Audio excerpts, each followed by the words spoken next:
Well, earlier this morning on Fantasy Football Today in 5 on our live stream, I was saying, hey, happy Sunday, everybody. What's up? Welcome to the show. I didn't wish anyone a happy tight ends day. And what a mistake that was, because the tight ends were out today. 3 of them scored 22 or more points.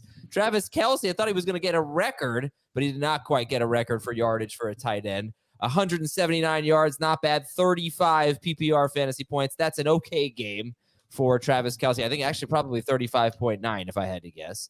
And we welcome you to Tight Ends Day here on Fantasy Football Today. I know Dave's in a good mood because we didn't have any horrible injuries today. We didn't have any game-changing, fantasy-changing injuries. So, Dave, you should be very happy for the next hour and a half. Or no, not going to be that long. Hour and 15. We didn't have any game-changing injuries, but we did have an illness that forced a rookie to apparently miss 54 of 64 snaps. When's the last time an illness sidelined anybody in the NFL, especially when he wasn't on the injury report with an illness? He was made active before the game, or I guess I should say he wasn't made inactive before the game. And then he sits out the entire second half until the very end of the game, and then he's in, and then he plays. Don't get me started on Arthur Smith and Bijan Robinson today. I don't want to hear. I'm pissed off about it. Dave, You're supposed to be happy. I think you missed the intro. Are we buying the illness? No. Okay. Why? So we just totally don't believe it at all. Because that's where I am. I believe it. I mean, of course you believe it. You believe everything. I do believe everything, but I have no reason to think that it wasn't an illness. I have some questions then. Okay. What type of illness do you stand on the sideline with your teammates, go into the huddle regularly, go out on the field as a decoy and not touch the ball, go back in the locker room with your teammates, come back out on the field with your teammates, so you're not contagious. It's obviously not a stomach bug because you're not running to the bathroom. And then what is it? I mean, look, he could have had like a flu or something, you know. Then you're not with the team. Go away. But if he's getting punished for something, for violating a team rule, then why would they play him for 10 snaps? Why would they use it's pretty embarrassing. Why would they use the roster spot on him? Why wouldn't they just make him inactive and promote someone else? Why wouldn't they use that roster spot for someone else? That's a waste of a roster spot. It's an excellent question that he wasn't asked after the game. The very first question of the press conference was about it.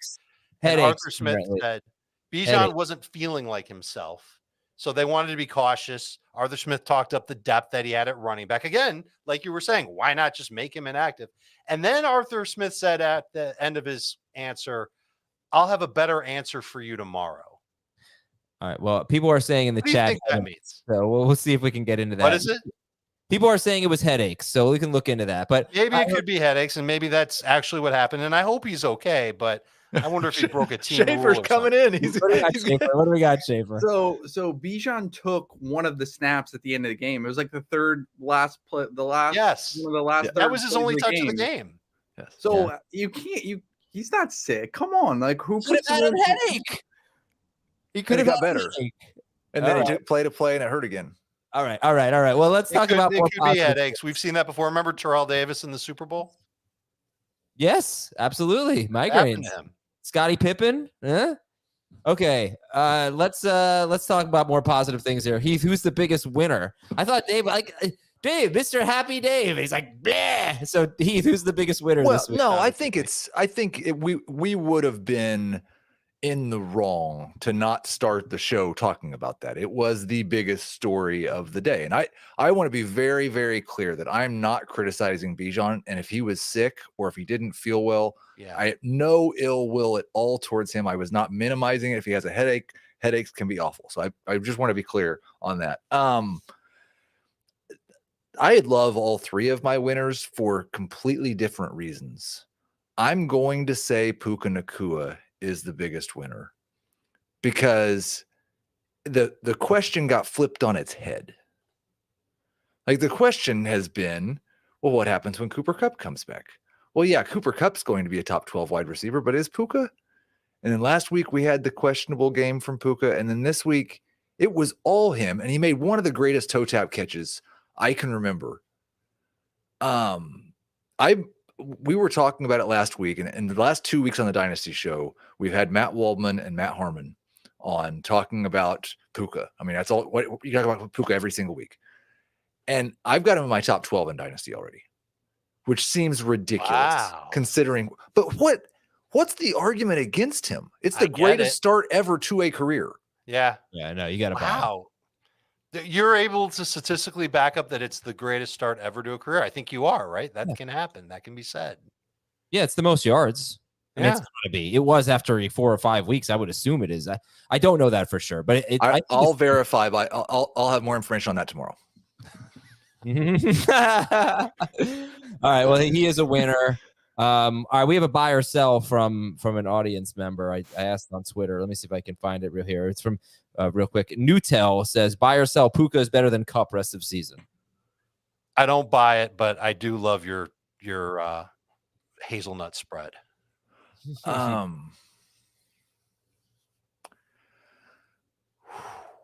think it's a coin flip. Goodness. I mean, does anybody do we remember what Cooper Kupp did in his first 2 games back? Yeah. He was over 100 yards both games. Puka was over 100 yards, wasn't he? I believe he was. But Kupp last week had 7 catches for 188 yards, 148 yards and a touchdown, and Nakua had a bad game. I'm not going to say Puka is better. I'm not saying it is. I'm just saying this week in the projections, I had Cooper Kupp 5th and Puka Nakua 6th. Yeah. So it's not that I'm saying I think something bad happened to Kupp today, except that Puka's might be just as good as him. Okay. Dave, who's your biggest winner? I look at winners and losers a little differently than Heath. I like picking players that have fantasy value increase or decrease, make people feel better or worse about them. Let's go with Josh Downs, who once again with Gardner Minshew just continues to get a lot of work and some great numbers. He finished the game 6 targets, 5 catches, 125 yards, a touchdown. Fun play for the touchdown early in the game on a 59-yard play. He's making things happen in this offense, and I think we can look at him as at worst a bye week replacement at wide receiver, but absolutely somebody who should be rostered in every league and maybe even started as a number 3 receiver in PPR. Number 1 waiver wire priority, I think will be for a lot of people. 44% roster. What do you mean? It's repeat week. We're going back to DeMarcado. It's got to be Amari DeMarcado. No, yeah. Just dominated touches. Maybe. But Ingram doesn't even exist anymore. Just in time for one of the toughest runoff defenses in the league. Yeah, you can always go back to Daryl. You can always go to Darrell Henderson or Royce Freeman. They're 32 and 23% roster, respectively. Waiver wire in a little bit. All right, Dave, who's the biggest loser this week? Our winners were Puka Nakua and Josh Downs. I'm sorry, Dave. We have to do that. That was really bad. I think Zach Moss, even though the snaps were pretty close, including on 3rd and 4th downs, I think that he's a loser. Jonathan Taylor looked a lot better. Obviously, better numbers. If you started Moss over Taylor, that's going to stink, but now you know who to start the rest of the season, and it's not Moss. Okay, but I get the sentiment, but Moss did have a lot of work in this game, and they split very evenly. I played 51% of the snaps, 8 of 15 on 3rd and 4th downs, and they split each of the 2 snaps inside the 10. I was going to flip this one. If Dave hadn't had Moss as a loser, I would have had Taylor as a winner. Yeah, but I do think it is a loss for Moss. Yeah, because Jonathan Taylor looked like Jonathan Taylor again, and we didn't see that the first 2 games. And if Jonathan Taylor is Jonathan Taylor, then Zach Moss is not getting 19 touches a game. No, twice as many targets for Taylor than Moss. 3 catches for 45 yards for Taylor. 1 catch for 5 yards for Moss. Yeah, no, it was a better day for Taylor, and I get it. But Moss has had a tremendous season. He's a big part of their offense, and I do wonder if Taylor is going to be a top 12 running back. They ran the ball so much today in a shootout, and they're going to want to run the ball a lot. That's clear. But, I don't know that Moss is going away. So Jonathan Taylor, top 12. He's going to go away from our fantasy lineups. Okay. Jonathan Taylor, top 12 running back, rest of season, buy or sell? I think you can buy it. Yes, buy. Matt really liked my loss for Moss. Oh. Which is kind of interesting because it was a splat for Matt in the podcast league. Wow. He faced Jonathan Taylor. Oh, very good job, Heath. Heath's a really good trash talker. Who's your biggest loser, Heath? Talk some trash to someone else. The Green Bay Packers, the entire organization. Oh, my goodness. And like fairness, Jordan Love, he threw a second touchdown pass, so his interception only knocked him down to 19 fantasy points.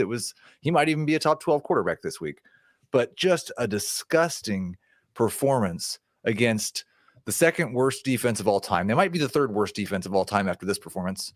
Might have moved up a little bit in the all-time DVOA rankings. A.J. Dillon led the team both in rushing and receiving yards. No player had more than 5 targets. They didn't throw it downfield very much until they had to, and then it was an interception. But this was just a gross. It was almost like they thought, the Broncos are terrible. Let's see how few points we can score and still win. Let's see if we could win with 17. Did you see the second touchdown?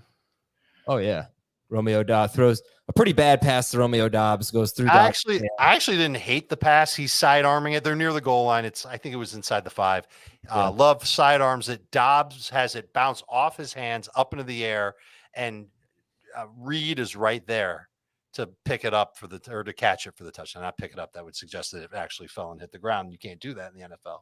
But Jaden Reed with the Johnny on the spot touchdown to make the stat line look better for Jordan Love. They were ugly in the first half. It was dink and dunk all the way. Really tough to watch.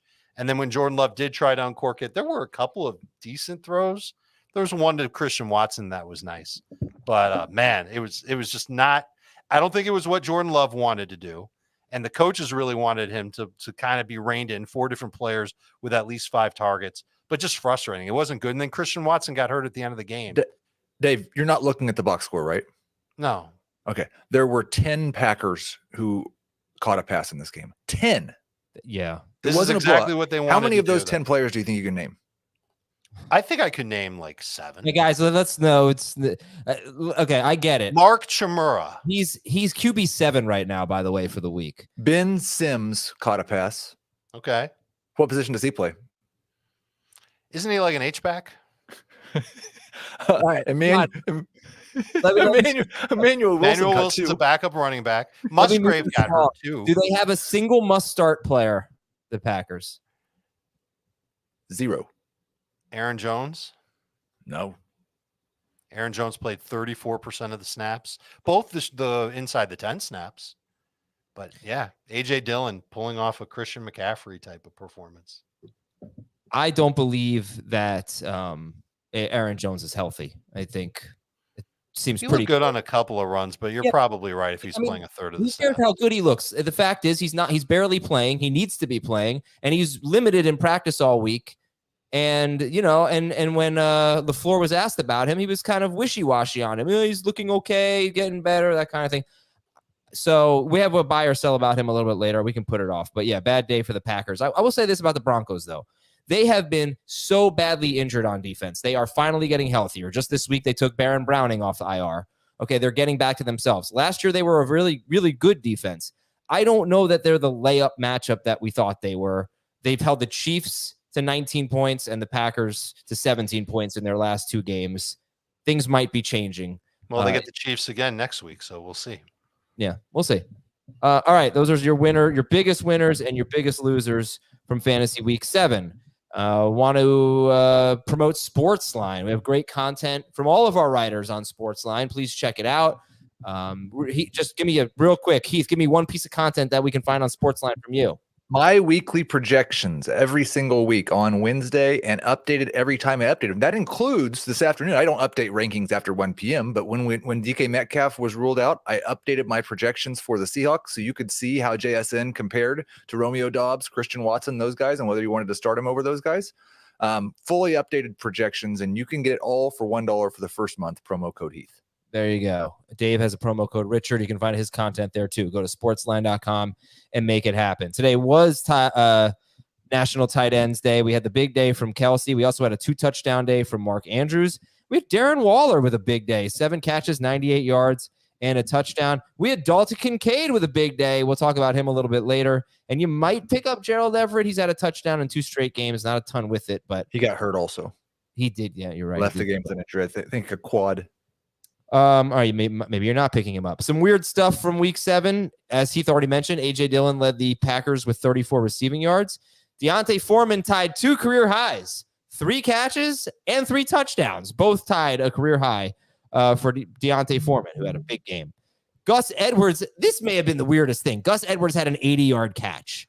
Yep. I mean, if I took 80-yard out of that and I just said Gus Edwards had a catch, it may have surprised you.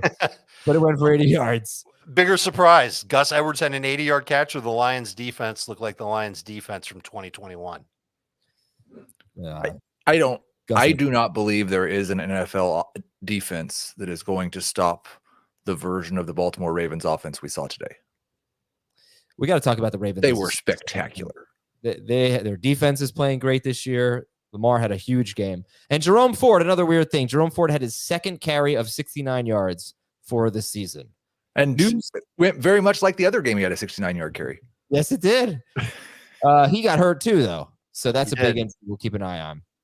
News and notes. Bijan wasn't feeling well. Maybe.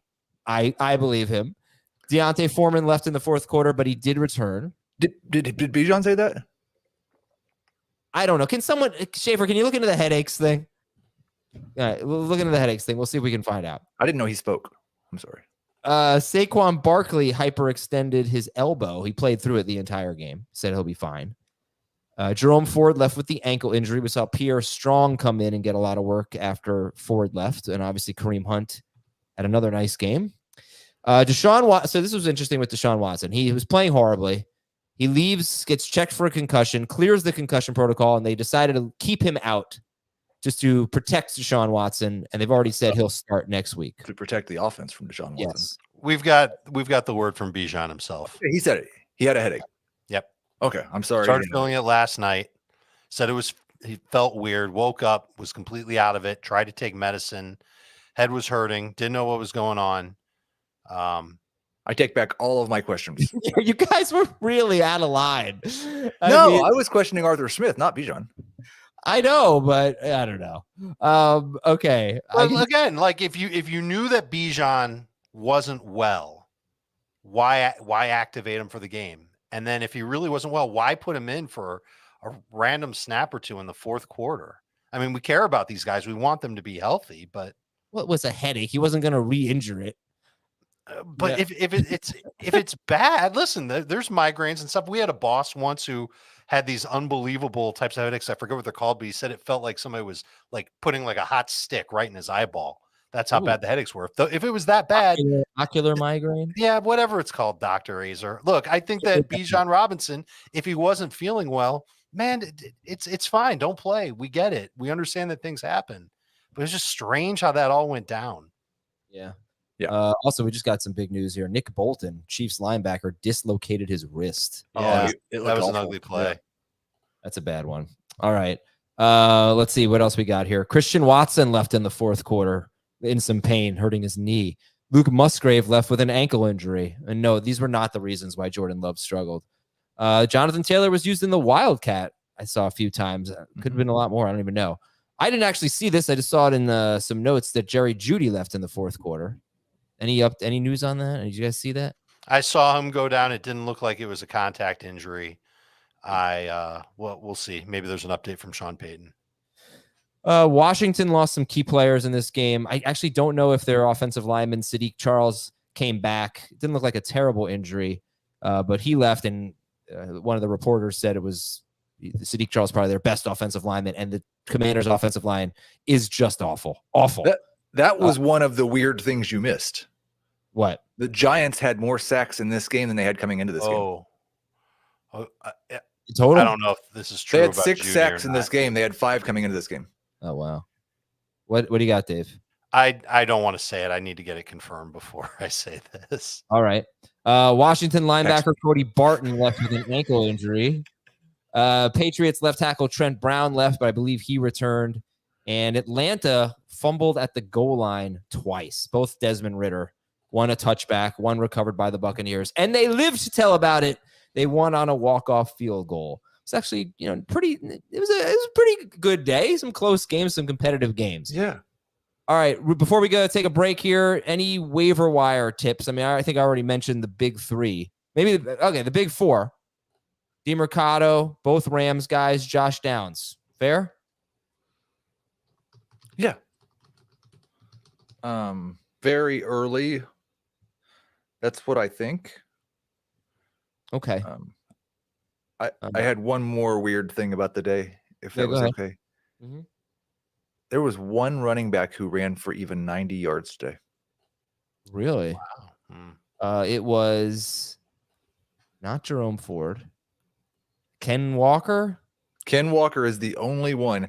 Ken Walker, Deontay Foreman, Javonte Williams, Saquon Barkley, Joshua Kelly are the only running backs to get hit 75 yards. And Walker didn't even have a good fantasy game. He got stuffed at the goal line a couple times. A couple times. He had, it looked like he had lanes to get in for a touchdown. He missed them. Same thing that we saw from him last year. I'm laughing at our private chat. We'll take a break here. And when we come back, how am I supposed to go with that if that's the truth about Jerry Jeudy? Oh, you didn't have to say what I was laughing at. Now I feel bad. It was just the terminology that was used. All right, we'll take a break. We'll take a break. When we come back, buy or sell, winners and losers, and we'll recap every game on Fantasy Football Today. And we welcome you back. It's Sunday night. We're recapping the games. We got buy or sell from the listeners and the viewers. This one is from Ken Myers. Buy or sell, Austin Eckler is not a top 10 running back rest of season. I'm not ready to sell it, but I don't think we can call him top 3 or even top 5. 62% of the snaps, did dominate on 3rd and 4th downs and inside the 10. Maybe we just need to keep giving credit to the Chiefs defense for being good and the Chargers for being boneheads. So the last 2 games for Eckler, 14 carries, 27 yards, and 4 catches, 35 yards against Dallas. 14 carries, 45 yards, and 1 catch against Kansas City. Yeah. Okay. Is this him coming back from the high ankle sprain and the dreaded high ankle sprain? He slowing him down. You guys may have said this. I was researching the proper medical terminology, but he was re-aggravated that ankle in the second quarter and didn't look good for a while. Bad. Yeah, sorry. Okay. Well, I am not buying that Austin Eckler is not a top 10 running back if he's healthy. I can't say we got to get an injury update there, but to me, this feels like a buy low opportunity on Eckler. Go back, look at the first 3 games of Eckler's season last year. I don't remember. I'll look it up right now, but they were pretty underwhelming. Maybe the fantasy points were good, but the last 14 games were just like breathtaking. Okay. Yeah. Look at it. His first 3 games. He rushes 14 times for 36 yards, 14 for 39, 4 carries for 5 yards. He did do more in the passing game, but Eckler did not score a touchdown in any of his first 3 games last year. His next 5 games, 35 points, 36 points, 24, 37, 24. If he's healthy, I don't see a reason why Eckler's not going to be a beast. But is that just me? I think there's other concerns besides just being healthy. Like there's a reason that we talk about being concerned about running backs his age, and he is that age. All right, let's go to Ned. Darrell Henderson is a top 15 running back while Kyren Williams is out. Buy or sell? So again, one that I feel like I need to sell, but it's incredible how, all right. So we sit with Pete Prisco every Sunday, and one of his famous lines is, you can find him anywhere. And he's talking about running backs. And the Rams literally found one, not in the NFL right now. And they gave him the majority of the work. And he had a good game for fantasy. Could he be a top 15 running back for the next 3 weeks? Next 3 games, I guess we have to say. Dallas, Green Bay, and Seattle, I bet he does for 2 of the 3. The touches, and I not entirely, but for the most part, look to be divvied up by drive and not by situation. Yes. Is that accurate? Yes. And so it's pretty much like he had a good fantasy day because they scored the touchdown on his drive. Henderson, he was 58% of the snaps. He was worse than Freeman. He was, but I don't know if they get away from what worked for them in this game with the run game. You're right, but that's the thing. They split fairly. What worked for them was Freeman. What worked for them was both of them. I mean, look, yes, Freeman had a better rush average for sure, but they're going to use them both. I don't know, man, that the target that Henderson missed, it's like he didn't even know that he was an option on the play. Yeah, but he made a pretty good play on his catch, or he almost scored a touchdown. And then on the next play, he had a 1-yard touchdown, which is basically the story of Matthew Stafford's season. right? Like almost getting a touchdown and then handing off to Kyron Williams, or in this case, Darrell. It's funny. We argued all of those mediocre quarterbacks, and they all scored between 15 and 19 points. Like it made a 3-point difference one way or the other. Except for Sam Howell, who absolutely sucked. Yeah. All right. The one we liked the most. the consensus top 12 guy. Andrew Nordmeyer, buy or sell Deontay Johnson is a wide receiver 2 rest of season. So. Yeah, so then actually another one from Newtel. Buy or sell Pickens is better than Deontay rest of season. Well, he was one of my favorite winners, and I thought it was spectacular that he had more targets than Deontay. He performed extremely well. His targets are always going to be worth more than Deontay's. And so even if they're even on targets, if they both have 8 targets per game, which is how many Pickens had in this game, Pickens is going to be better than Deontay. So you think, okay, if they get the same amount of targets, do you think that will be the case? Do you think rest of season, I would prefer Pickens to Deontay. Okay. Yeah, that's where I was before the season, and it's where I am now as well. I think I figured out a tactful way to talk about what happened to Jerry Jeudy. Go ahead. He took a shot to the ding-ding and then came back in. Okay. Oh, good. I'm glad he came back in. He hung in there. Buy or sell from Curtis. Aaron Jones. I just can't do it anymore. Guy's been nothing, injured or not, since week 1. And every time he's back on, everyone says, fire him up. And then Aaron Jones goes out and he's on a snap count and standing on sidelines all game. Sell for whatever you can. I almost want to buy it just because this Packers offense looks so terrible, and I don't want pieces of it on my fantasy team anymore. Yeah. But you are really selling like extremely low. What are on you Aaron even Jones getting and for trading him? away right now? That's Like- why I want to buy. I want to buy right now. If You're people going to sell him for Amari DiMercado? No. Vikings, Rams, Steelers, Chargers, Lions after that. Yeah. The only one of those I know for sure is that the Steelers cannot stop the run. Clearly.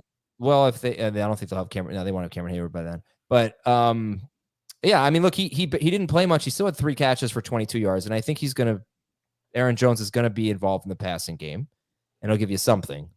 So let's see. Would you rather have Ramondre Stevenson or Aaron Jones rest of season? I think I'm there with Ramondre. Yeah, I don't even like Ramondre, but at least he's not old. Okay. Buy or sell. Last one from Texas Bruin 67. Dalton Kincaid. This is a little ambitious, Texas Bruin. I'm not gonna lie. Dalton Kincaid, top 5 running back top 5 tight end rest of season. Yeah, he's not gonna be a top 5 running back. I don't think he'll be a top 5 tight end either. But I love that he had 8 targets in the game and had over 15 PPR. Heath and I are having a comment fight on YouTube. Why are you putting this up right now? I put it up once, and then every time I tried to take it down, you put it back up after I took it down. It down. I thought you were putting it back up. No. Okay, I'm going to take it down. I'll remove it. That's funny. All right, Dalton Kincaid, do you think he is a must-add tight end? So the stats, 8 for 75 on 8 targets for Kincaid. Those are both season highs for him. The previous season high for targets was 6. It was in week 2. There's no reason why you shouldn't speculate on Kincaid to continue to be a nice part of this Bills offense. Yeah, I mean, see the key word is speculate. If you have Cole Kmet, sure, drop him for Dalton Kincaid, and then in a couple of weeks you can drop Dalton Kincaid for Cole Kmet. Right, it's gonna be lots of musical fun. chairs. But I'm not dropping any of the guys that we've used. Like I wouldn't drop Kyle Pitts for him. No. Yeah, Mayer, would you make a move from Mayer to Kincaid? Yeah, I mean probably not because I'm too lazy. Okay, well that's it for buy or sell. Let's go to the rest of our winners and losers. We'll start with Dave's winners. He has Kendrick Bourne, Downs, and Rashee Rice. It's a 311 song I'm singing that we were talking about on Thursday night with Josh Downs. But Dave's winners are Kendrick Bourne, Josh Downs, and Rashee Rice. How about ranking them rest of season? 3 wide receivers. Downs, Rice, Bourne. But what's nice about Bourne now, it's over the past 2 games, 18 targets, 16 catches, not a deep threat by any stretch, but someone who's an outlet for Mac Jones. And he's put up some nice numbers, 6 for 63 and a touchdown on Sunday against Buffalo. And I was worried about him actually doing it for a second game in a row because we saw it earlier this year where he had 11 targets. It was week 1. It was against Philadelphia. He had 2 touchdowns in the game. He was awesome.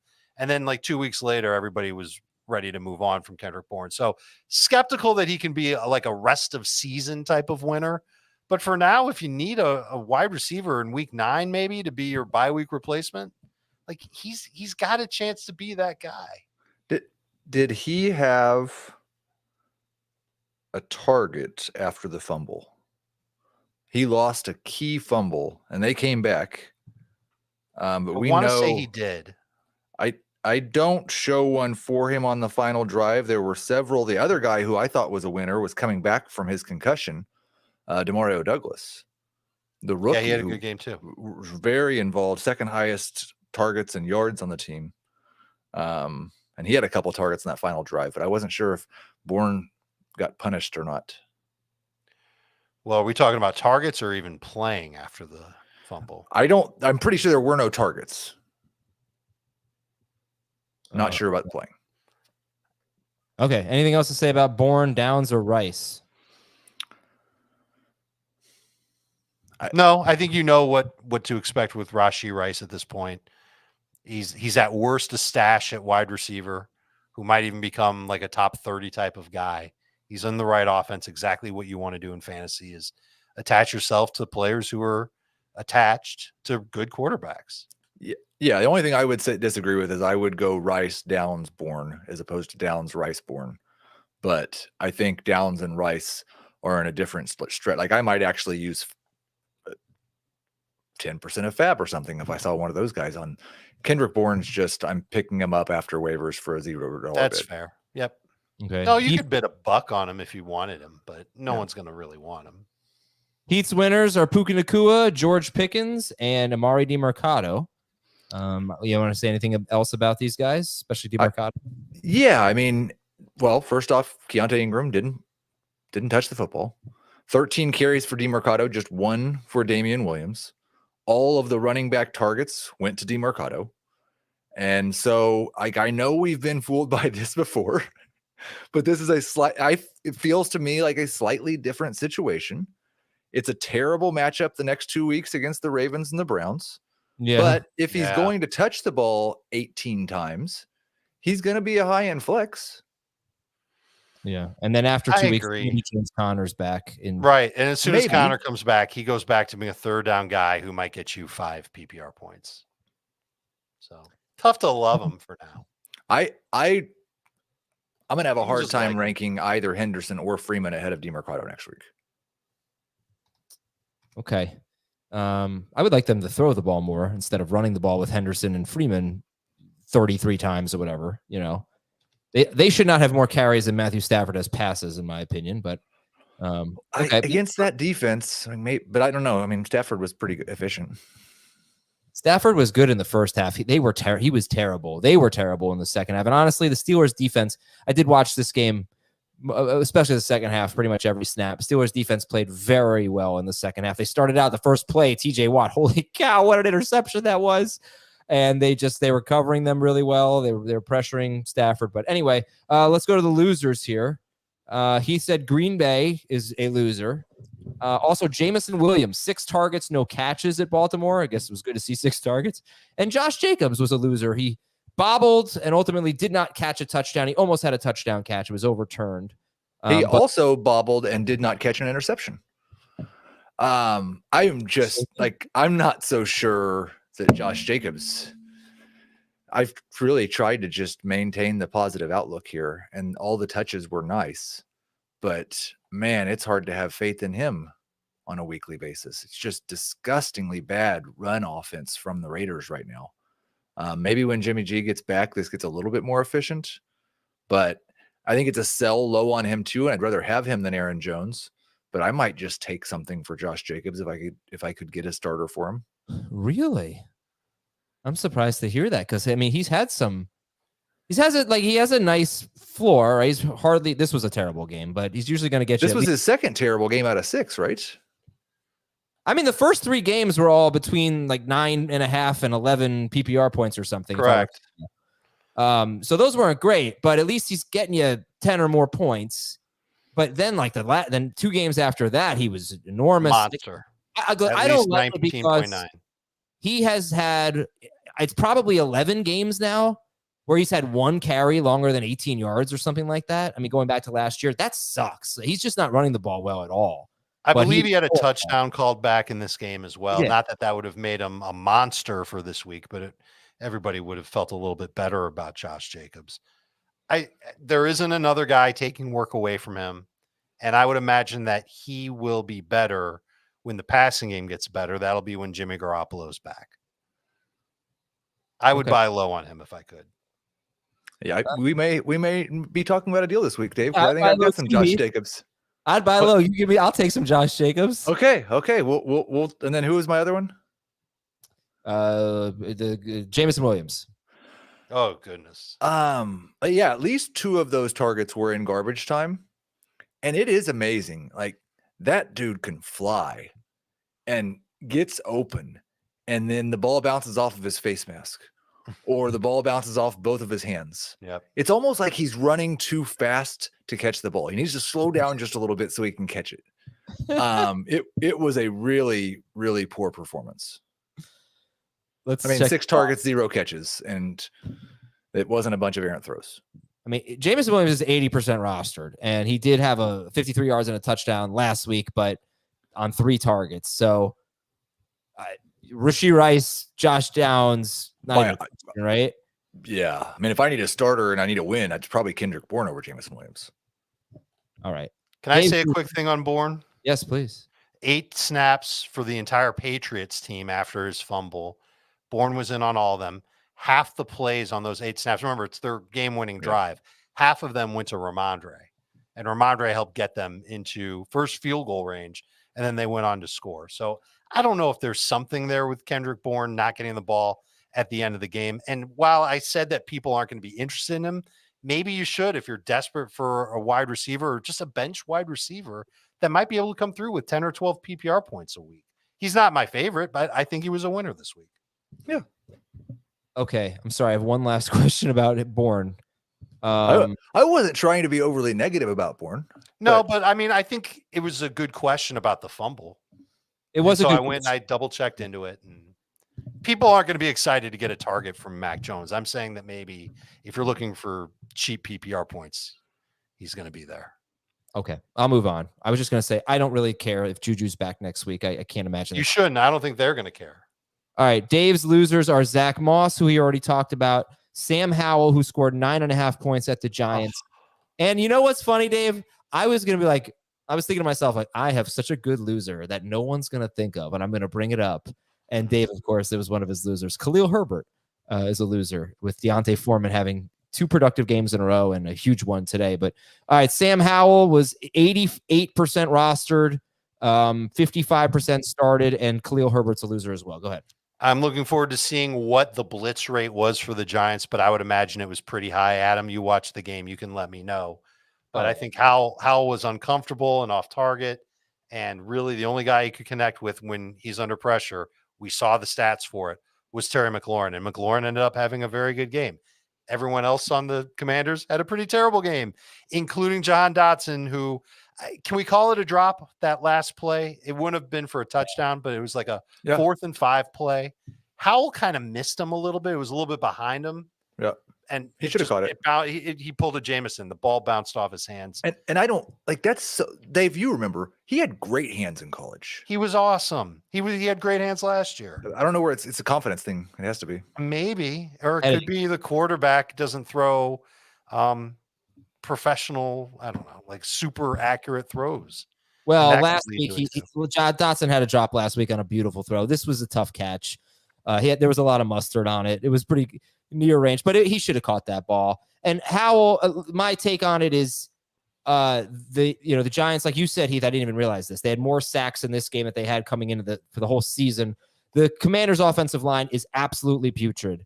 And, when you have a line like that, it's a liability, and it could create just a terrible situation. And that's what the case was today. I didn't think the Giants would really be able to take advantage of it, but they did. You would not have taken all those sacks? Who? Rod Taylor. Rod Taylor? Yeah, you're absolutely right. Goodness, how many sacks for the Giants today? 6. Goodness. And now here's the Commanders' schedule moving forward. Philly, New England, Seattle, New England and Seattle on the road. And then the Giants and then the Cowboys on Thanksgiving. Then the Dolphins after that. Then they get their bye. I don't know when you're going to feel good starting this guy. I don't know when you're going to feel good starting anybody but Brian Robinson and Terry McLaurin in this offense. Heath, don't take us on. You clicked that. Don't take us on a detour. We can't do it. Jamie's here. The other loser was who? Oh, Khalil Herbert. All right. So let me ask you guys, when Khalil Herbert comes back, do we have a single Bears running back that we're going to be comfortable starting, do you think? No. All right. Hey, Jamie. Hey, guys. What do you think? Will Trevor Lawrence next week? I keep asking him, make Trevor Lawrence your start of the week. It's the only thing that's going to save me. And he won't do it. Jerome Ford, nice call. Hopefully he's healthy for next week. Do we know an update on his injury? No, he's in a boot. No. We've been focusing more on Jerry Jeudy's injury. What happened to Judy? I didn't see. Should I tell him the same way I told everybody else? Yeah. He took a shot to the ding-ding. Oh, nice. And then he came back in. He did come back. Okay, so noteworthy goal line work. We did see Ezekiel Elliott working at the goal line. We saw Javonte Williams had a 3-yard touchdown run called back. Javonte Williams is probably a winner today, too. He seemed to separate himself. Yes, for sure. I almost put him in. Let's see. We had what else from the goal line? Najee Harris, the clear goal line back. There was a play where Warren and Najee were both in. Najee ended up scoring a rushing touchdown there, but they just hadn't been there. They hadn't been inside the 5. They finally were, and it was Najee. Almost touchdowns. Let's see. Dawson Knox had one called back on offensive pass interference. DJ Moore had 2. He almost had a rushing touchdown. Then he had a touchdown catch knocked out of his hands. So DJ Moore was very close to having a huge game. Drake London had an almost touchdown. Josh Jacobs had a touchdown catch overturned. Oh, Devontae Adams, a few plays later, dropped a wide open touchdown. That was crazy. Desmond Ridder, I mentioned, he fumbled twice at the goal line. David Njoku had one knocked out of his hands. Najee Harris actually nearly had a receiving touchdown, too. And on the next play, Kenny Pickett scored on a QB sneak. Matthew Stafford nearly had one from Darrell Henderson, and then Henderson ran it in a play after. Gerald Everett dropped a very tough catch, but it was technically a drop touchdown. And then on the next play, Justin Herbert threw an interception. And then, David, we already told you about this one. Romeo Doubs had a pass go through his hands and into the arms of Jaden Reed for a touchdown there. And I just said touchdown there for all of you long-time listeners. We're taking a break. Oh, touchdown there. When we come back, Atlanta and Tampa Bay, we started it with that thriller. We'll be right back on Fantasy Football Today. Okay, Heath, can I put you on the spot for Believe It or Not today? Oh, 100%. Yeah, you're going to have to think about this one for a second. I know those are your favorite ones, but Cordero Patterson will go away once Bijan Robinson's okay. 10 carries for 56 yards and actually looked kind of good a couple times. The Bijan flu? He had headaches. I don't know. We recently found out he said he had headaches. I think we might have been the last people on planet Earth to know this or learn this. Okay, let's just say believe it. Yes, we believe it. You didn't know that he had an issue? No, we didn't know what it was. There was definitely something going on. We found out what it was on the show. They reported that he wasn't feeling well, and we didn't learn until recently that he said he had headaches last night. Well, anyway, Heath, if Dave and Jamie aren't going to answer, I will say I absolutely believe Cordero Patterson is going away next week when Bijan's healthy. Next week. No concern with Bijan. If he's healthy next week, start him. Yep. You'll start him. Hopefully there's no headache issue. And Cordero Patterson will probably steal like 3 touches in the game. Another good game for Mike Evans and Chris Godwin. Great touchdown catch too. 6 for 66 on 12 targets. Evans had 8 targets. And how about Jamie? You know, you've been put AJ Terrell on him too. Yeah, he beat Terrell on the touchdown. Jamie, you've been wanting Rachaad White to get more involved in the passing game. We got it here with 6 catches for 65 yards. And he was started in 55% of leagues. You think you'll start him at Buffalo next week? He'll be on the cusp. You know, this was his most encouraging game since week 2. So, hopefully it's a sign of things to come. He looks slow, though. When he's running, he just does not move like a young running back should be moving at this point. He's got I get another gear, I would say. But, again, anytime he's going to get these opportunities, that's what you're looking for. So I hope there's more of that to come. All right, let's go to Chicago 30 and Las Vegas 12, Heath. Yeah, I was going to do something about Deontay Foreman and whether he'll matter or not when everybody's healthy, but I think Dave kind of hit that with the Herbert losers. So Cole Kmet and Michael Mayer are both drops this week. I believe it as long as you remember to go back to Cole Kmet when Justin Fields plays. This was my worry with Cole Kmet coming into this week, was that he'd be asked to block more, target less. Bagent's track record is that he didn't throw to his tight ends, and he threw to Mercedes Lewis. You were able to find his college stats? They didn't record targets at Shepherd University, but I did find his last year there, one of his tight ends had like 15% of his receptions. They threw like crazy. So like he has experience throwing a football. Obviously he's in the NFL, but I thought he made some pretty good throws today. I didn't think he was an embarrassing rookie by any stretch, or an embarrassing 40-year-old like Brian Hoyer was. Brady Quinn on our pregame show said that he was, not going to be surprised when he plays well, because he thought he had an opportunity based on what he saw from him in the preseason to come out against this Raiders defense, as long as they could protect him, to have an opportunity to make some throws, and he did. Buy or sell? No, I know you're going to sell this, so I'll ask a different question. Devontae Adams, how do you value him? Not his first round pick, second round pick, third round pick, fourth round pick? Second. Third. Okay. Would you rather have Puka Nacua or Devontae Adams rest of season? Puka. I think we're there. Yeah. Okay. Any thoughts on DJ Moore? 8 catches for 54 yards on 9 targets for a very similar game to last week, which was 5 catches for 51 yards on 8 targets, and that was mostly a Bagent game. Any thoughts, guys? Dave, on DJ Moore? Yeah, I'm happy to continue to see him get targets, and the Bears were at least smart enough to tell Bagent, let's throw it to this guy. He nearly had a touchdown. I don't remember exactly what the play was. I think it was a run. I said this, so I'll tell you. So yeah, he had 2 almost touchdowns. They gave it to him on a run. He reached over toward the goal line and didn't quite get in.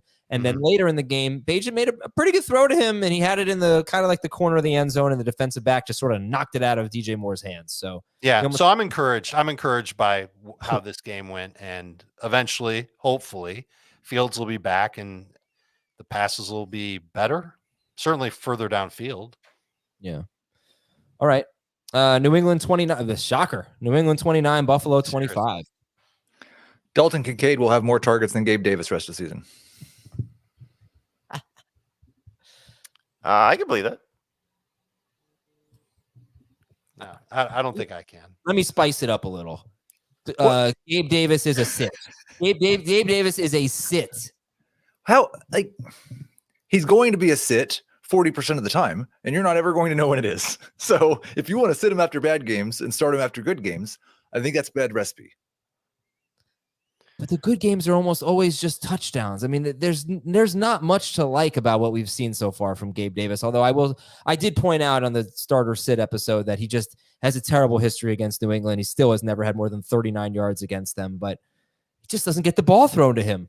But okay, I'm sorry. So after the Thursday game, I said that I had always defaulted to Calvin Ridley as a start, but now I think nice lower third there. Schaefer just caught that. Now I think Calvin Ridley, to me, I go into the week, I'm trying to sit Calvin Ridley. Gabe Davis is a lower end version of that. Like, fair. I wanted to start him as a number 3 receiver. Now I kind of want to sit him as a number 3 receiver. Now I hope I have better options than Gabe Davis. You guys feel that way too? I feel like he's a flex every week. He's had 2 games this year with over 20 PPR points, another one with 15, and then 1, 2, 3, 4 duds. 4 duds. So he is the poster boy for boomer bust flex in fantasy football.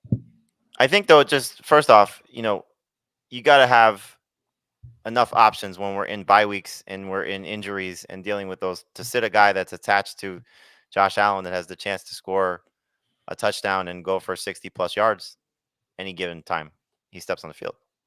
So yes, you look at history, you look at track record, you look at what he's been doing, what he hasn't been doing. Those things have to come into play. But like for this week in particular, would you have really started Rashee Rice over Gabe Davis? None of us had it ranked that way. Nope. Josh Downs over Gabe Davis. I mean, I'm asking, should we make that transition? Because you can make that transition now. I'm just saying, for week 7, going into week 7, as much as you would have said bad history against the Patriots and knowing what he's done, and I don't think there's a person that has looked at the way that Rice has been playing and said there was the potential of this coming, and the matchup was great. I mean, I did my whole DFS, my favorite play of the week article on Rice with the chance of what he could do today. So like as much as I liked him, I wasn't going to play him over Gabe Davis. I don't think a lot of people would do that. I'm just trying to think of players like in that range. Josh Downs. Would you start Josh Downs over Gabe Davis moving forward? Like, are we at that point? Moving forward, that's my question. I understand week 7, but like 5 targets is actually kind of a lot for him, and he didn't do much with it. But I'm asking now: have you changed your opinion of Gabe Davis? Are you lowering him to the point where you are going to start these kind of hot receivers over him? No. Having not looked at week 8 yet, I couldn't tell you for certain. But I mean, he's fallen closer to those guys. Okay. All right. For the Patriots here, how good of a game was this for Ramondre Stevenson? Because he got out carried by Zeke. Zeke got the goal line touchdown. Stevenson did get 6 catches for 51 yards. That's 11 catches in his last 2 games. It's been a little bit unpredictable for him, though.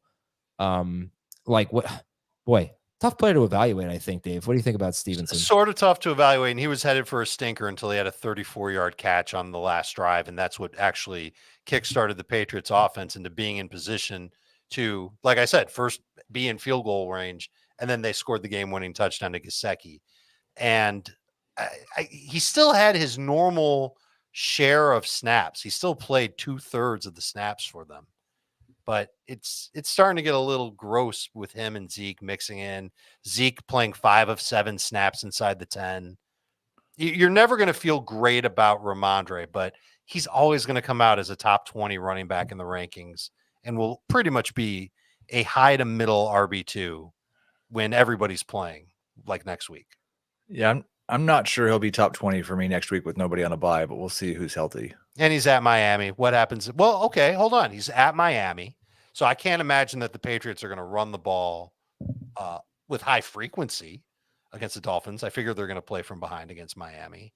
But he still could get 5 or 6 catches. And that's what we talked about. That's what we talked about with Stevenson on the show this morning on CBS Sports HQ, was that's what kind of saves him, is getting those receptions. And then you just hope he scores on top of it. So this was a game where he's much closer to his floor. There will be other games like 2 games ago where he'll be closer to his ceiling of however many fantasy points he had. He'll be between 10 and 18 every week. Cleveland 39. Started Deshaun Watson over Gardner Minshew in a league, so that didn't work very well. That is fantastic. And I guess I don't think I'm going to steal this. Somebody in the chat said Gardner Minshew is a weekly starter. I don't think that's true. It's true in 2 QB leagues, but not 1 QB. Believe it or not, Amari Cooper is a sit on the road next week, no matter who starts. Yeah, I believe it. At Seattle. Yeah, it'll be hard to like him. I'm not sure just this version. Oh, I'll tell you who's going to start, by the way. It's Deshaun Watson. They said it after the game. So Stefanski said after the game that Watson cleared concussion protocol, but he didn't want to put him back out there. He wanted to protect, quote, our franchise quarterback, end quote. And it was his call. But Stefanski says his expectation is Watson will practice and start against Seattle next week. I'm not sure he's currently better than Walker. Now that's a different conversation. Walker is awful. And that's not praising Deshaun. Walker's awful. Right. That's fair. Yeah, but I mean, Deshaun was so bad at the start of this game, and obviously playing with the shoulder injury. It's going to be an interesting question because Cooper's had a pretty good year, but 2 catches for 22 yards on 8 targets. I think this was only their second road game, right? He was good at Browns? Pittsburgh. Yeah, You're wow. right. How about that? Yep. I had one fantasy matchup today where I lost Fields. I picked up Watson. The guy I'm playing against, our former colleague, Sergio Gonzalez, he has Stroud as his quarterback. and he picked up Brian Hoyer, and he outscored me 2 to -2. Oh man, I love it. Week 7. Michael Pittman. If you were one of the 59% of Michael Pittman managers, you got super lucky. You sure did. He had a 75-yard touchdown catch and run. But it's going to be super annoying in 2 weeks when we're talking about Michael Pittman and how many points he's averaging. We have to reference 2 lucky plays that he's had now. If you take out the screen and the 75-yard touchdown pass, he's been terrible. He's having a great season, but you did get lucky today. Very. 21% target share. I'm surprised Minshew only threw it 23 times. That's just a byproduct of the running game being good for Indy. Well, and they had one drive, a relative one pass. Say it again, Heath. I think they had one drive that was just one pass. There was the Pittman drive. Yep. No, and the Downs play too. Minshew also turned the ball over 3 times. That hurt their time of possession, his own passing stats or opportunities, and they still won time of possession. They should have had the ball for a lot longer. They got screwed. Like if you're gonna decide the game as an official, you can't call those 2 penalties back to back like that. Mm-hmm. Oh, that was definitely a whole legal contact. The one on Amari Cooper. That was a penalty. Well, the one on Peoples-Jones wasn't catchable pass. That's the problem. That is true. That was a terrible call. Yeah. The Cooper, I forgot about that one. The Cooper one was a good call. Though the Rams got screwed more than the Browns, I think. I don't know if you saw that, but the pass interference that Deontay drew on Witherspoon was a bad call, I thought. And then I really think he was short. I'm sure there's a replay somewhere, but I really think Pickett was short on 4th and 1. They spotted it poorly. And the Rams were out of timeouts, and it was just before the 2-minute warning, so I couldn't take a look at it, which is disappointing. Okay. I guess, another thing we could talk about in this game, or maybe later in the week, is if there are going to be this run heavy, if this is going to be their offense, then maybe we'll talk about it on Wednesday or something. Is this the time to consider selling Michael Pittman, or or being a little cautious with Josh Downs? Because I could see them running the hell out of the ball every game, as long as they're in it. All right, Baltimore. I don't know about that. I mean, this is such a weird game. Like the Browns defense had been so good, and just all of a sudden, like who would have thought that Jim Schwartz, I can solve Kyle Shanahan, but I can't solve Shane Steichen. It just was like they just didn't show up. All right, let's move to our next game here, and that is Baltimore 38, Detroit 6. Gus Edwards is a clear RB1 for the Ravens the rest of the season. Rest of season? Yeah. I'll buy it. With Lamar Jackson on the field, Gus played 50% of the snaps, but 4 of 5 snaps inside the 10. That was what we almost expected ever since J.K. Dobbins went down, but it took a while for that to happen. Justice had 50% of the snaps, obviously, too. Played a little bit more on 3rd and 4th downs. Yes, I can believe that Gus Edwards. Amazing receiver. Gus Edwards, 80-yard catch. That play design was awesome, by the way. It was. I don't think it was a design. Yeah, it was. I think it was kind of like a fortuitous play. We were talking about that in the green room. That when we saw the replay, you could see that was something that they had planned. I love the matchup for him next week. Yeah. Next week is what? Vegas? At Arizona. Okay, but like most of the time, Gus Edwards is 15 carries for like 60 yards, 50 yards, nothing in the passing game, and usually he doesn't score. So we shouldn't get too ahead of ourselves. No, this isn't Gus Edwards is a must-start player, but I mean, you're talking about coming off this game where this offense looked as good as it's been in probably 3 years, and doing what he was able to accomplish when he gets the ball in space, which is fun to see, and then you get this matchup next week. So. Yeah, I'm not saying I'm all in, but I'm pretty close. Okay, let me ask you about Jahmyr Gibbs. He had a nice game, filling in kind of quietly because a lot of it came late here. But Jahmyr Gibbs ended up with 11 carries, 68 yards and a touchdown, and 9 catches for 58 yards. Obviously no Montgomery, and probably not next week. But would you rather have Jahmyr Gibbs or Ramondre Stevenson rest of season? Gibbs. Oh man, that's so hard to say because of what he's been when Montgomery's healthy. Which is not much. I would take the upside of Gibbs, but I'll probably be wrong in that because I think Ramondre will be better. Yeah, I think I'd still with Ramondre. I don't like it, but I would still say Ramondre. Well, you'd hope that with the 9 catches today, you'd hope that this is going to be a more permanent thing, not 9 catches, but a consistent role in the passing game. Well, this is the first time that they've gotten punched in the face like this and, playing from behind. So, go back to the Seahawks game in week 2. Remember, we were coming off the game where he looked great in the opener against Green Bay? No. Oh, I'm sorry, Kansas City. He looked great in the opener against Kansas City. And it was, okay, yeah, we know minimal touches. He had, 6 broken tackles on his 7 carries, whatever it was. We'll get him more work. They had a back and forth game with Seattle, and he didn't really do much. Mm-hmm. Yeah. 7 touches in the fourth quarter. He had 4 carries for 36 yards. He had the 1 touchdown in the game, 3 catches, 9 receiving yards. So a lot of work late. The run, the 21-yard touchdown run, super impressive. All right, let's go to our next game. I think this coaching staff has told us how they intend to use him when David Montgomery's healthy. All right, Giants 14, Washington 7. Believe it or not. How happy are you right now? Well, So can I just tell you that I 100% know what Heath's believe it or not is. But Thomas almost went too early. Believe it or not, Tyrod Taylor gives the Giants the best chance to win football games right now. The last part is 100% accurate right now. Yeah, I don't know. It doesn't matter because they said that they're going back to him as soon as he's cleared. So it'll be Daniel Jones. I just But why put Jones back behind this offensive line when he struggled so much and he's not 100%?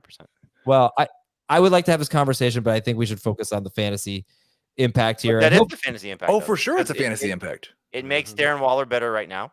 It makes Wan'Dale Robinson and Jalen Hyatt more relevant right now. Let me just say this: Andrew Thomas is hopefully going to be back next week. They're optimistic. Daniel Jones has played 2 games with Saquon Barkley this year. I promise you, Tyrod Taylor would not be playing very well if Saquon Barkley were not playing. It is unbelievable the impact that Barkley has, not just as a rusher, but in the passing game. I mean, and Jones scored 30-something points. So Barkley sounds like the kind of guy maybe you should have locked up. You don't lock up running. You don't lock up running back. You know what? The same people who say that are the ones who criticize teams for paying running backs. It's so hypocritical. Oh, how can you pay running backs? How can you not pay Barkley? It's like people pick a side. So whatever. That's a story for another day. Barkley makes everyone better. He's got a hyperextended elbow. Hopefully he'll be back. But you know what, Heath? You asked a good question a couple of weeks ago when Waller had a good game. You said, should we just sell Waller now and play the streaming game, get whatever we can and play the streaming game at tight end? He's now shown 3 out of 7 games. He's had pretty damn good games. And otherwise, it's been pretty bad. You kind of gave Davis a tight end, right? I guess so, but at least he's playing tight end. So I wonder where he ranks, by the way, for the season. Probably like 5th or 6th. Yeah. So do you sell him or you just write it out? I think you write it out. He's had at least 9 PPR points each of the past 3 games. 2 games with Tyrod Taylor. 15 targets, 12 catches, 141 yards in the touchdown. But you're not going to have Tyrod Taylor much longer. Yeah. So let's not act like Tyrod Taylor is so good.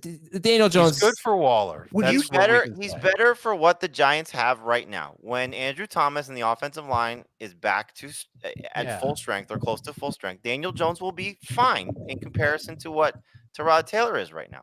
But for what the team is right now, Tyrod Taylor's better. He's not looking down at pass rush coming at him. He's looking down the field. He's not getting afraid like Daniel Jones has been because he's been hit so much. I mean, it's just a byproduct of the situation. Yeah.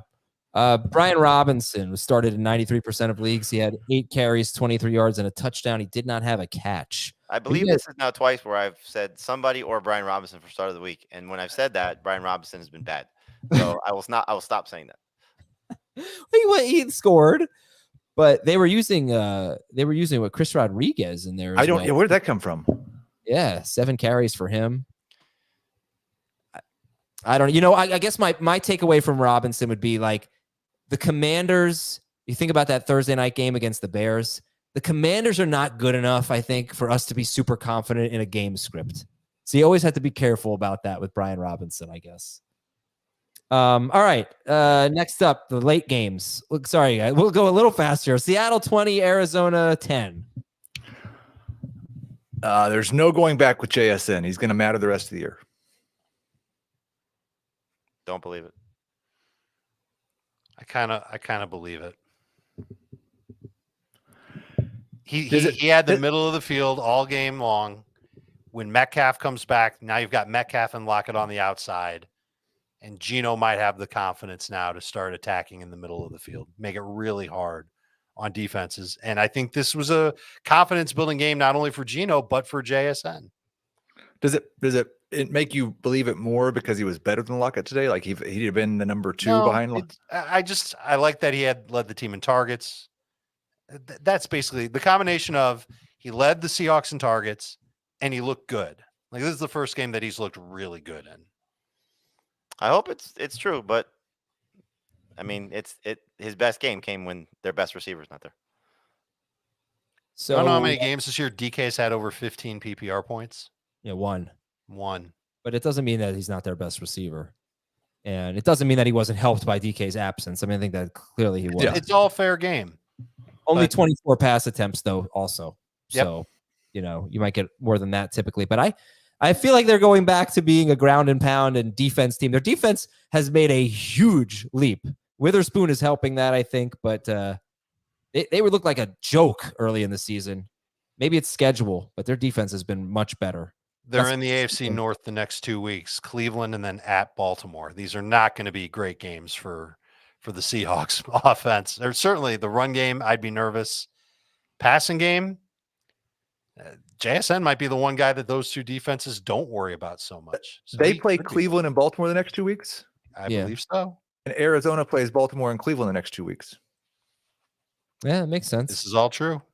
All right, let's go to our next game. Pittsburgh 24, Rams 17. I mean, tell me something we haven't talked about in this game. We've covered every angle I can think of. We talked Matthew Stafford. We talked Rams running backs. We talked Puka and Cooper Kupp. We talked Najee and Jalen Warren. We talked Pickens and Deontay Johnson. I don't think the touchdown Atwell caught was meant for him. Well, there we go. I think it was meant for Cooper Kupp. I mean, what's our thoughts on Stafford here? He was going from throwing like 50 times the last 2 games, 24 and 29 pass attempts. Still can't find that second touchdown. I think only one game with multiple touchdowns this year. So he's 94% rostered. Is he a starter or just someone you pick up if you're in a pinch or what with Stafford, Jamie? Oh, he's someone you pick up at this point. I mean, there's enough track record going back to 2021. I believe it's now 20 games, and he has 3 over 20 fantasy points over that span. Yikes. So it's tough. And it's been like different versions of Stafford because not healthy, not Cup, with Cup. So there's lots of things that have happened with Robert Woods, with Puka Nacua, so it's not fair to say that's the best sample size, but it's enough of a sample size to see that he's just not an elite level fantasy quarterback right now and maybe never will be again. So borderline top 15 guy at best. He's going at Dallas, at Packers, bye. You can drop him, I think. Pittsburgh 24. Oh, sorry. Week 9 might be tough to just find somebody that's significantly better than 15 to 18 points, which I'll give you. Denver 19, Green Bay 17. We also have talked about this game, but Sutton had a big game, Heath. But we can talk about that. What do you think? Yeah, I mean, I guess the only Javonte Williams is the clear number 1 for the Broncos the rest of the season. Yeah, I think so. Yep. You hope this is the start of something, man. 62% started for Javonte. He had 18 touches. Sutton, who's a more valuable player in fantasy rest of season, Sutton or Javonte? Javonte. His position is much more important. Well, yeah, but he hasn't been very good.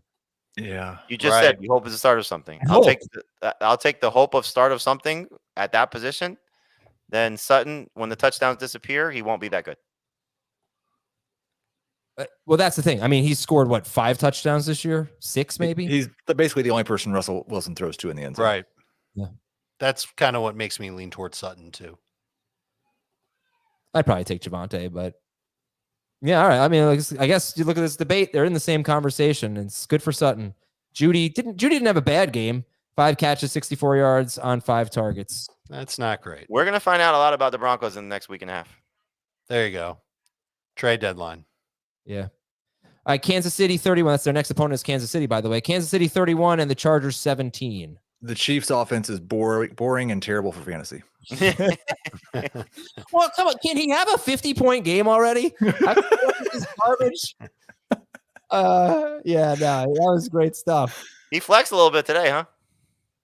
Yeah, good for him.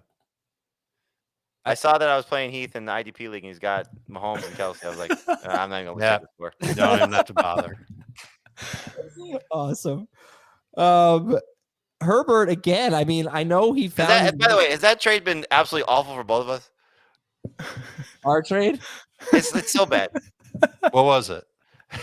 Justin Jefferson and Alexander Madison pre-injury for Jalen Waddle and Bijan Robinson. Like Bijan and Justin Jefferson are basically the same in one snap.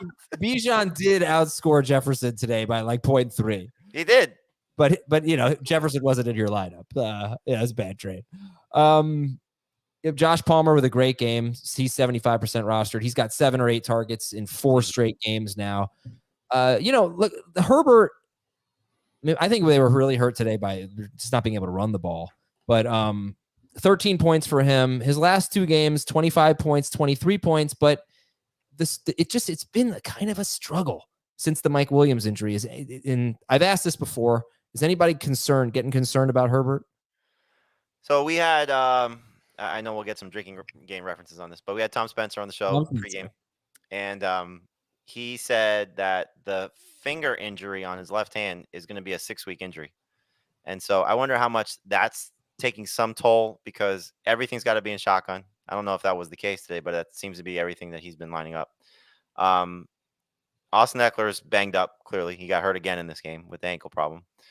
And like you alluded to, it's no Mike Williams, but Palmer's been good. Now, Tom told us that the coaching staff and several players were saying like they got to get Quentin Johnston going, and they hope that by the end of the season he's going to be a factor in the offense. I didn't follow this game closely. I had some stuff going on, but did he have anything of significance today? No.